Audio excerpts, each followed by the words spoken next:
네, 안녕하세요. 주도현입니다. 오늘 10월 9일 수요일이고요. 오늘도 공휴일이기 때문에 쉬고 계신 분들도 많으실 것 같습니다.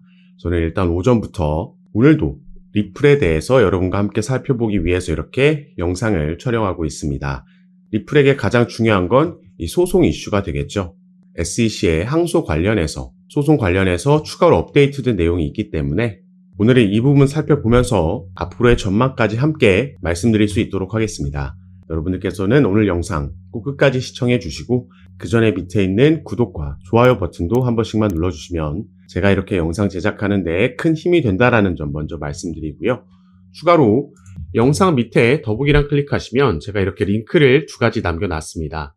현재 여러분들께서 영상을 핸드폰으로 시청하고 계시다면 위에 있는 첫 번째 모바일 전용 링크 클릭하시면 되시고 컴퓨터로 시청하고 계신 분들은 밑에 있는 PC 전용 링크를 클릭하시면 제가 운영하고 있는 무료 정보방 무료 단체 카톡방에 입장하실 수 있으십니다. 들어오시면 오늘 영상에서 말씀드릴 내용들 뿐만 아니라 또 새롭게 나오는 뉴스들, 변수들 계속해서 나올 수 있겠죠. 오늘도 이 지정학적 리스크가 새롭게 변수로 나온 만큼 이런 이슈들에 어떻게 대응하면 좋을지 실시간으로 구체적인 타점까지 공유해 드리면서 함께 매매에 도움을 드리고 있으니까 여러분들께서도 이런 정보들 가장 빠르게 받아보시면서 투자 판단에 참고하시고 매매 진행하시면 더욱 좋을 것 같습니다. 자, 그리고 바로 리플 얘기로 넘어갈 건데요. 자, 우선 제가 최근에 이 부분 말씀드렸습니다. SEC, 미국의 증권거래위원회는 리플과도 소송을 벌이고 있지만 미국 최대 암호화폐 거래소인 코인베이스와도 소송을 벌이고 있다 말씀을 드렸고요. 이 소송건에서 코인베이스는 SEC가 리플에게 항소한 사례를 지목하면서 코인베이스도 마찬가지로 여기서 중간 항소를 요청을 했습니다. 자, 밑에 내용을 간략하게 함께 보실 건데, 자, SEC의 항소 사실을 지목한 코인베이스 변호인단은 SEC의 최근 항소 사실, 이게 리플사에 대한 항소를 말하는 거죠. 이건 SEC가 2차 시장에서 판매된 암호화폐에 대한 하위 테이스트 적용에 모호한 기준을 갖고 있다라는 사실을 증명했다. 법원이 이와 같은 사실을 고려해서 최종으로 법적 명확성을 강화해야 한다고 서술했습니다. 자, 조금 더 자세하게 설명해 드리자면 이번에 코인베이스가 신청한 중간 항소는 바로 이 대심제 항소라는 겁니다. 보통 항소는 재판이 종료된 이후에 가능하지만 이 대심제 항소라는 건 특정 쟁점에 대해서 더 명확한 해석이 필요할 때 재판이 끝나기 전에도 상급 법원의 미리 판단을 받기 위해서 신청할 수 있는 부분입니다. 때문에 이 대심제 항소가 받아들여지는 경우는 실질적으로는 거의 없다라는 게 팩트지만 시장이 더욱더 주목하고 있는 건 이게 받아들여지냐 마냐가 아니라 코인베이스가 지금 리플 사례를 언급하면서 이런 액션을 취했다라는 거에 더욱 주목하고 있는 겁니다. 이렇게 코인베이스가 중간 항소를 요청함에 따라서 바로 이 부분 SEC가 지금 이 하이 테이스트 적용에 대해서 모호한 기준을 가지고 있다라는 걸 또 한 번 집어냈다라는 거죠. 그래서 이 부분이 리플에게 긍정적인 영향을 줄 수 있겠다. 지원군이 나타났다라고 우리가 해석할 수 있는 부분입니다. 자, 그리고 또 한 가지 이 항소 관련해서 오늘 새롭게 나온 소식을 전해드릴 겁니다. 자, 지금 보고 계신 이 사이트는 SEC의 웹사이트라고 보시면 됩니다. 여기서 본인들이 미팅 스케줄을 쭉 공지해 놓는데 자, 비공개 미팅, 클로즈드 미팅이 10월 10일 내일 오후 2시에 지금 예정되어 있다라고 나와 있죠. 자, 선샤인 액트 노티스 이 부분을 클릭해서 어떤 내용들이 여기서 다뤄지게 될지 같이 함께 보시면요. 자, 내용을 보시면 이 비공개 미팅에서 논의될 내용은 크게 이렇게 4가지라고 나와 있는데 자, 이 4가지는 이러한 게시물들이 게시될 때 통상적으로 적혀 있는 그 내용들입니다. 그런데 여기서 우리가 그래도 주목해 봐야 되는 건 바로 이 행정 절차에 대한 제기와 합의 그리고 소송 청구에 대한 합의까지 나와 있습니다. 지금 이 시기가 10월 10일이기 때문에 그리고 지금 SEC는 여러 소송건들을 동시다발적으로 진행하고 있지만 아무래도 리플과의 소송이 가장 주목받고 있죠. 그래서 리플에 대한 합의 내용이 들어가지 않겠냐 이런 루머가 떠돌고 있는 겁니다. 하지만 우리가 일단 팩트로 바라봤을 때 너무 희망 회로를 돌리지 않고 객관적 사실만을 보고 판단했을 때 아직까지 우리는 이 미팅이 리플 관련된 합의를 하기 위한 미팅인지는 알 수 없는 거고요. 다만 우리가 그런 합리적인 추측을 할 수 있다. 뭐 때문에 바로 여기에 대한 주목도와 가장 중요한 건 이 시기가 되겠죠. 자, 보시면 이 부분도 제가 예전 영상에서 말씀드렸습니다. 이 폭스 비즈니스의 엘레너 테럿이라는 기자가 SEC는 이 폼 C라는 양식, 밑에 보이는 서류 양식을 아직 항소심에 제출하지 않았다라고 얘기를 했습니다. 이 폼 C에 들어가야 되는 내용이 바로 어떤 거에 대한 항소를 할 거냐, 그 내용이 들어가 있어야 되는 건데요. 아직 이 서류를 제출하지 않았다라는 거죠. 자, 이걸 제출하지 않았다라는 건 SEC는 공식 항소를 지금 신청한 게 아니고 항소 통지서를 최근에 제출했다라는 겁니다. 그 말은 공식 항소가 진행되기 전까지 14일이라는 시간이 남아 있다라는 거고요. 이 안에 14일 안에 다른 소송 사례들을 우리가 참고해 봤을 때 합의가 이뤄진 경우도 있었고 본인들이 이 소송권을 항소를 취하한 경우도 있었다라는 겁니다. 그리고 같은 14일 기간 동안 리플도 크로스어필, 교차 항소를 할 수 있다. 여기에 대해서 스튜어트 알데로티라는 리플의 법률 책임자도 고려하고 있다라고 얘기를 해드렸죠. 그래서 리플은 10월 14일 전까지 항소 관련해서 여러 가지 변수들이 나올 수 있습니다.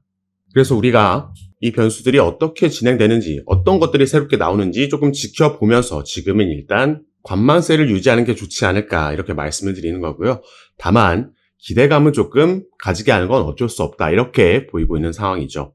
그리고 시장 전체가 최근 주춤하는 모습 어느 정도 보여주고 있는데 당장 내일이면요. 우리나라 시간으로는 내일 저녁 9시 반이 되면 또 한 번 미국에서 상당히 중요한 경제지표인 소비자 물가지수 CPI가 공개될 예정입니다.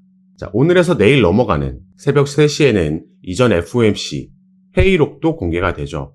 이 회의록 소비자 물가지수, 금요일에는 생산자 물가지수 PPI까지 항상 시장의 방향성을 정해주는 중요한 지표들이었습니다. 그래서 이전에 고용지표가 견고하게 발표됐을 때만 해도 시장이 어느 정도 반등하는 모습을 보여줬고 따라서 우리가 금리 인하에 대한 기대감을 계속해서 가져갈 수 있었는데 최근 지정학적 리스크, 중동의 전쟁 이슈, 그러면서 유가 같이 쏟았죠. 이런 이슈들로 금리 인하에 대한 불안감, 불확실성을 느끼는 분위기도 조금은 형성이 되고 있습니다. 그래서 일단 가장 중요한 이 CPI, 소비자 물가지수 같은 경우에 이렇게 이전 달보다 떨어진 모습, 이 시장의 예측치 정도만 실제로 나와준다라고 해도 우리가 또 한 번 시장의 반등을 기대해 볼 수 있겠다 이렇게 보여주고 있는 거죠.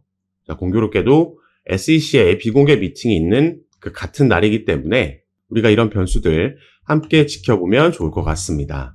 자, 그래서 지금 우리가 이 이슈를 살펴봤듯이 우리가 리플의 개별적인 이런 소송 이슈를 살펴보는 것도 중요하지만 시장 전체가 어떻게 전망되는지 어떤 변수들이 있는지 아는 것도 상당히 중요합니다. 자, 리플 같은 경우에는 아무래도 이 항소가 우리가 단기적으로는 가장 시세에 영향을 주는 변수가 될 수 있겠고요. 다만 긍정적인 부분들도 당연히 있죠. XRP 리플의 현물 ETF를 비트와이즈와 또 다른 자산운용사에서 신청을 했습니다. 이건 당장 승인되냐 마냐 이 부분이 중요하다기보다는 대형 투자자들, 자산운용사들, 기관에 관심이 있다라는 걸 뜻하는 거기 때문에 상당히 리플에게 호재라고 보여지는 거죠. 자, 한 가지 예를 들어서 그레이스케일이라는 미국의 자산운용사도 있습니다. 여기서는 트러스트라는 신탁 상품들도 운영을 당연히 하고 있죠. 자, 비트코인의 트러스트 상품, 이더리움의 트러스트 상품도 있었고 XRP, 리플의 트러스트 상품도 있습니다. 그런데 비트코인과 이더리움 같은 경우에는 현물 ETF가 승인되고 나서 이 트러스트 상품들이 바로 ETF로 전환이 됐죠. 그래서 리플도 만약에 현물 ETF가 승인된다면 같은 흐름을 따라가겠다 우리가 예상해 볼 수 있는 거죠. 그리고 여기서 중요한 건 최근 한 달 사이에 XRP 트러스트 이 신탁 상품의 자산 규모가 무려 2배나 증가했다라는 겁니다. 이런 걸 보고 우리가 기관 투자자들의 관심을 확인할 수 있다라는 거죠. 그리고 리플은 최근 두바이에서도 긍정적인 소식, 금융당국의 승인을 취득했다라는 소식 말씀드렸죠. 블록체인 기업으로는 첫 번째로 승인을 받은 거고 바로 리플의 기술력을 인정받았다 볼 수 있겠습니다.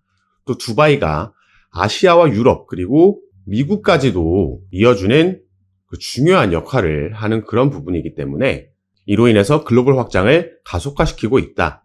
그리고 스테이블 코인도 이미 99%가 민팅됐기 때문에 출시가 임박했다. 이런 것들이 전부 지금 4분기에 우리를 기대할 수 있게 만드는 요인들이다 볼 수 있겠죠.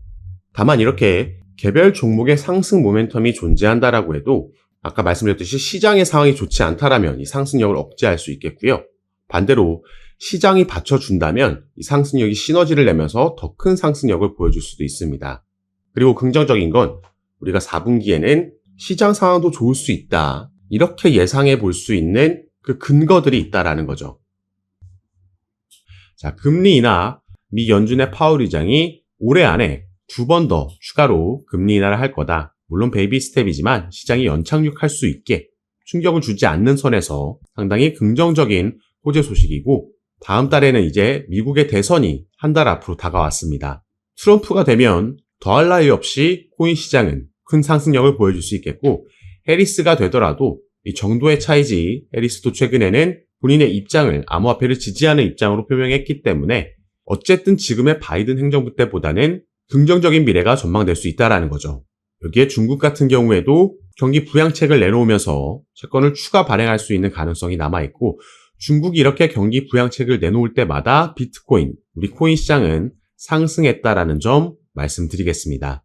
여기에 올해 4월엔 비트코인의 반감기도 적용이 되면서, 이 반감기가 적용됐다고 어차피 바로 오르는 게 아니라 어느 정도 시간이 지난 이후에 상승한다. 대략 6개월 좀 지난 10월부터 이번 4분기부터 상승이 예상된다. 이전 영상에서 계속해서 말씀을 드렸습니다. 이런 긍정적인 호재 소식들이 전부 4분기에 우리를 기다리고 있는 거기 때문에 여러분들께서는 지금 단기적인 이슈에 패닉셀 할 때가 절대 아니고, 또 급하게 추격 매수가 들어갈 필요도 없다라는 거죠. 우리는 조금 더 확실한 타점을 잡으면서 안전하게 매매를 진행하면 이번 4분기가 정말 큰 수익의 시작이 될 수 있는 시점입니다. 그래서 내년까지 이어질 상승장에서 우리가 확실한 수익을 안전하게 가져가기 위해서는 지금 어떻게 대처하느냐, 어떻게 타점을 가져가서 매매를 진행하고 어떻게 포지션을 잡고 비율을 조정하냐에 따라서 추후의 수익률이 달라질 수 있기 때문에, 여러분들께서는 이런 정보들 받아보시면서 이번에는 꼭 저와 함께 큰 수익 얻어가는 시간으로 만드셨으면 좋겠습니다. 이런 부분은 제가 아까도 말씀드렸듯이 영상 밑에 더보기란 클릭하시면 제가 무료로 운영하고 있는 단체 카톡방에서 가장 빠르게 이런 뉴스들, 변수들 공유해 드리면서 구체적인 타점까지 말씀드리고 있으니까요. 이런 정보들 받아보시면서 여러분 투자 판단에 참고하시고 매매 진행하시면 더욱 좋을 것 같습니다. 자, 그럼 오늘 영상도 끝까지 시청해 주셔서 너무 감사드리고, 저는 다시 카톡방에서 여러분들 대응 도와드리고 상담 도와드리면서 찾아뵙도록 하겠습니다. 감사합니다.